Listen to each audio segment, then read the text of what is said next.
digital infrastructure race is speeding up and shows no signs of stopping.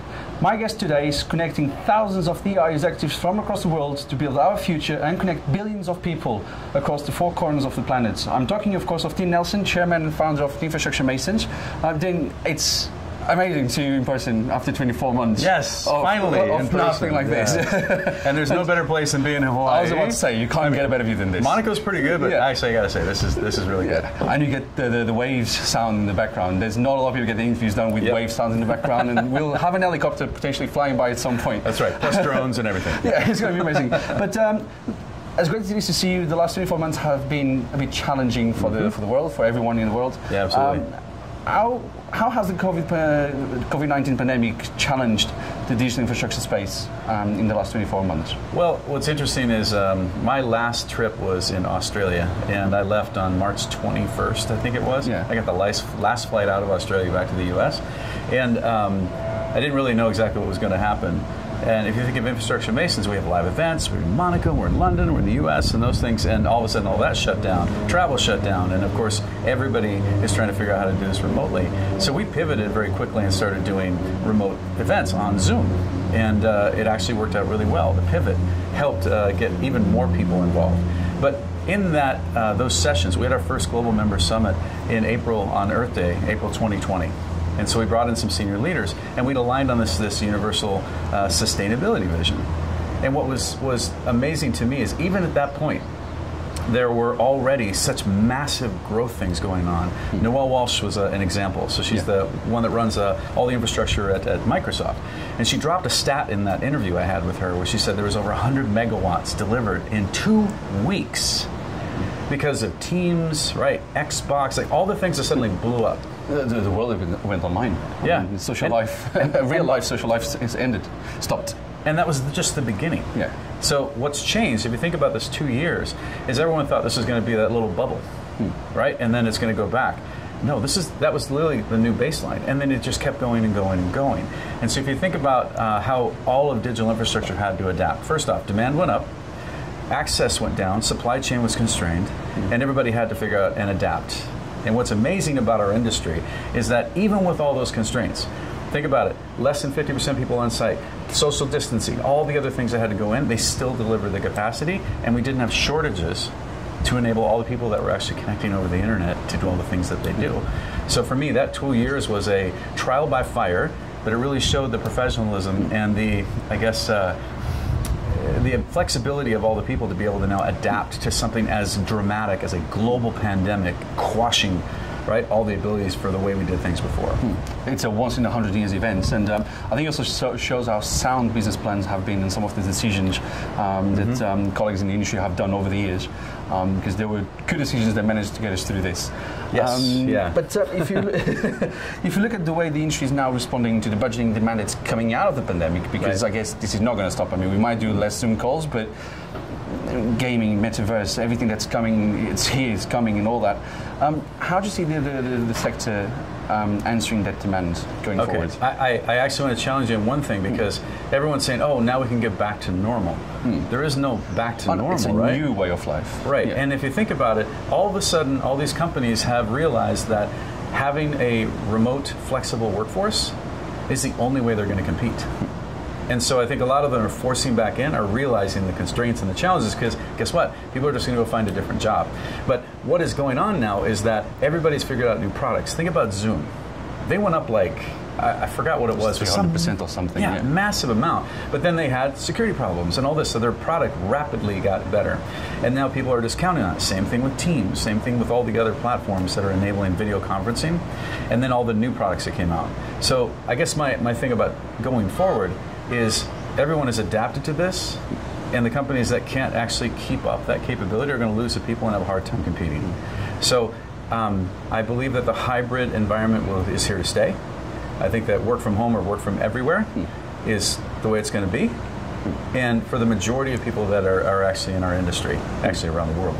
Okay. And speaking of people and what people are doing as well, I mean, Infrastructure Masons is connecting a lot of people to help with all this. But you were also the CEO of VPS Power Systems. Yeah. I hope I got it right. Virtual Power Systems. Virtual Power Systems, sorry. VPS probably didn't even exist. But Virtual Power Systems. What are you guys doing in line of what you just said? So our industry has been doing innovative things, but we've pretty much done the same product for the last 20 years. So from a data center perspective, we build this capacity, we sell it to tenants, and there's a certain availability with a certain contract term, with a certain price, a certain efficiency, etc. But that's all we sell. And so the challenge is that when tenants come in and start to contract that capacity, they don't use it all. So today, at Infrastructure Masons, we figured out a baseline for our industry. We believe there's 7 million data centers, 104 gigawatts of capacity built globally, 594 terawatt hours of consumption every year, this is 2020, and 2.4% of the total energy draw. Now the reason I'm talking about this is that 104 gigawatts, 37 gigawatts of that is never used. 37 gigawatts at a minimum. A lot of power. That's $220 plus billion worth of infrastructure investment that's not yielding return. Now the reason I'm saying this is that when you think of the way we did data centers, we're basically saying that the operations and engineering teams at these tenants are looking for capacity, goes to procurement teams, and they set up an RFP. That RFP goes out to the colos, but it has very prescriptive things that they want. One product. I want a 5.9 product at the lowest price, and those things. And the analogy we're using right now is that in 1977, McDonald's introduced breakfast. Sounds like a weird analogy, right? But they only served dinner and lunch before. They had no idea that they needed breakfast. And when they did that, it flipped onto 18% of their revenue and boosted their company global business. We only offer dinner. We don't have an alternate product inside of our industry. So what VPS does is enable a multi-9 data center product. So for example, today you can have a 5.9 product for the ones that need high resiliency. But guess what? At least 20% of the capacity globally doesn't need that, which means we can now offer a 2.9 SLA that can have some downtime. But if you don't offer the product, no one's going to even know it's available. They don't even know they can get breakfast. So our industry needs to go back and expand the way we do it. This happened at the compute, storage, and network layer. They virtualized it. We're now taking virtualization to the power plane, and we're enabling that to open up these new products, and that's going to drive utilizations up, it's going to drive efficiencies, it's also going to lower the cost for the tenants, and it's going to maintain the margins for the colo. So it's software, all software. Yeah. So it's, well, software is eating the world. Yeah. That's the old expression we've been hearing now for we're in the data center. Which is the world now, where the world lives. Yeah. But that kind of goes, is that where the industry is starting to move into more of a commodity kind of perspective, like water, electricity? Yes, except, so think about this. When people went to the cloud, it's like, I can get capacity cheaper, I don't have to invest all these things. But all these other things are now added onto cloud. Services, platforms, right? And security, data sovereignty, there's just 1,000 ways you can go back and use cloud. What we want to do is add more capabilities inside of data center. So today we're going to say we go from one product to another. And let me give you a prediction. 5 years from now, we're going to laugh at the point that we had a single product in data center. Because think about it this way. What if Uber wasn't here? No, I don't know. I mean, I can't imagine life without Uber. Right, so why we suddenly created Uber, which is a brand new way to do things, and the whole world embraced it. When you think about data centers themselves, we're offering new products.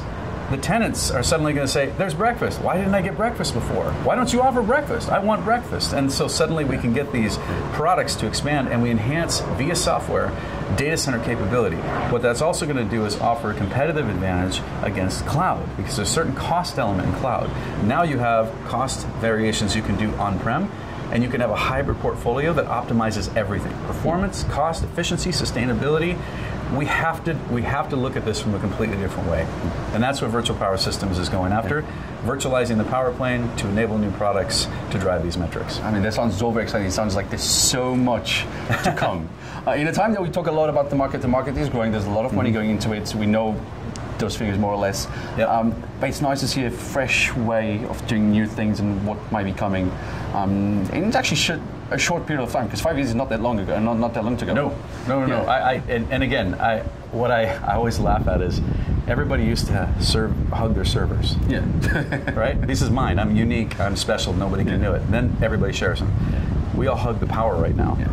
And that result is 37 gigawatts of capacity not used. And we're perpetuating that problem because we're building in India, LATAM, Africa, because they're very small capacity-wise. They're going to blow up with tens of gigawatts of capacity. we have to think differently in how we do it, because if not, we're actually not being sustainable. And we'll end up making the same mistakes, especially in markets that we're just starting.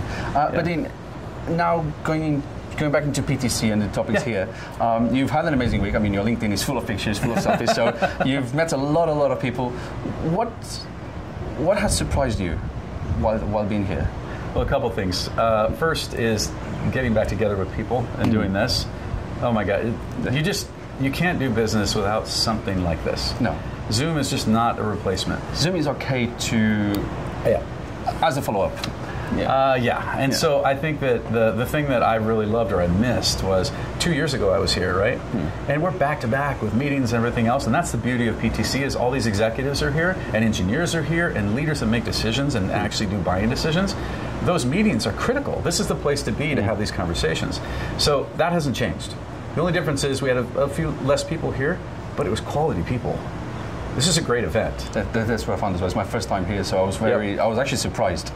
And then also all the content was recorded, and so there's remote people that are actually watching the things here. So you didn't have to, but I'm telling you, people need to be at this conference.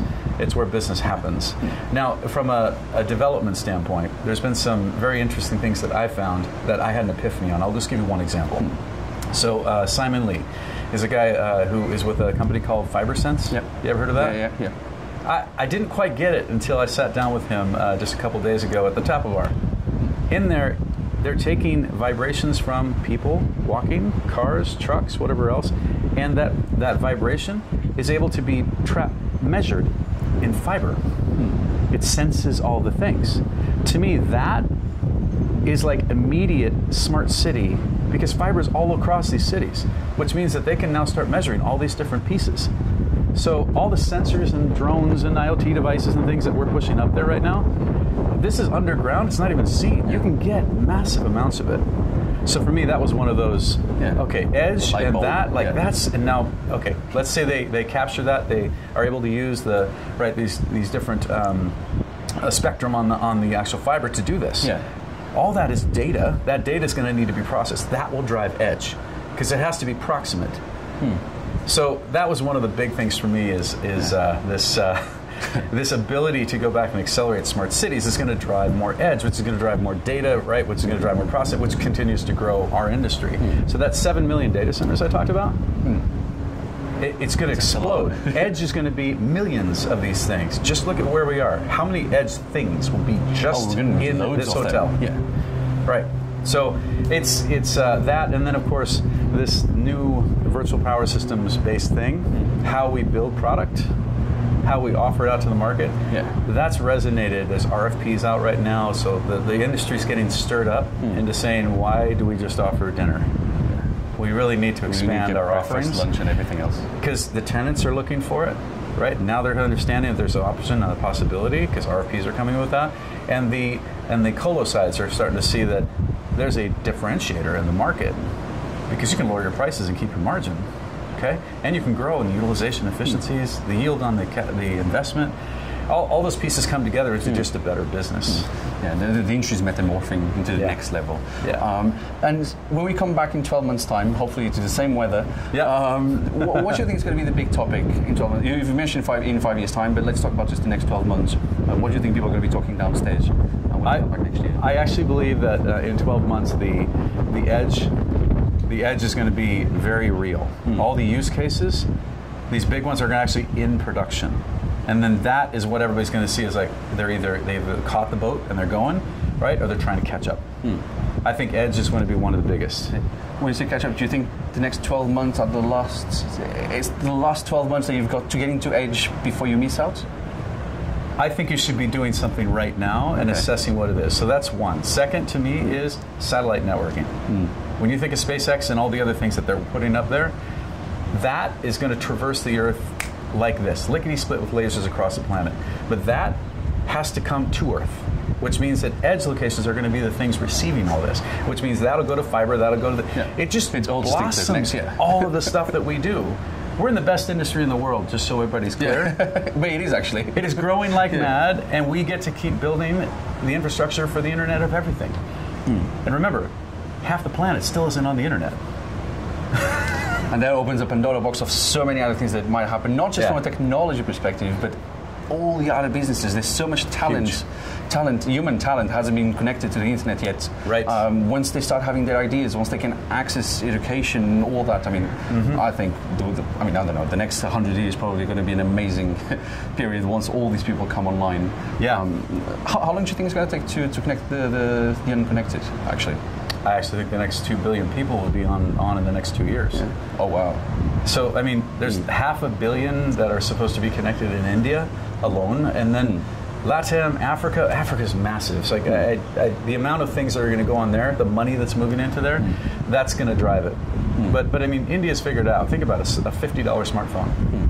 That everybody's kind of growing very quickly. So smart, cheap ways to get on the internet, and that opens the door for everything. Possibilities for jobs, all types of things for people. It's going to be super exciting to see. Nelson, thank you so much for talking to me. Absolutely. As for your home, thank you for watching, and do visit the website and follow us on social media for the latest news and analysis from the digital infrastructure sector worldwide. At the Tech Capital, you lead, we report. Bye for now.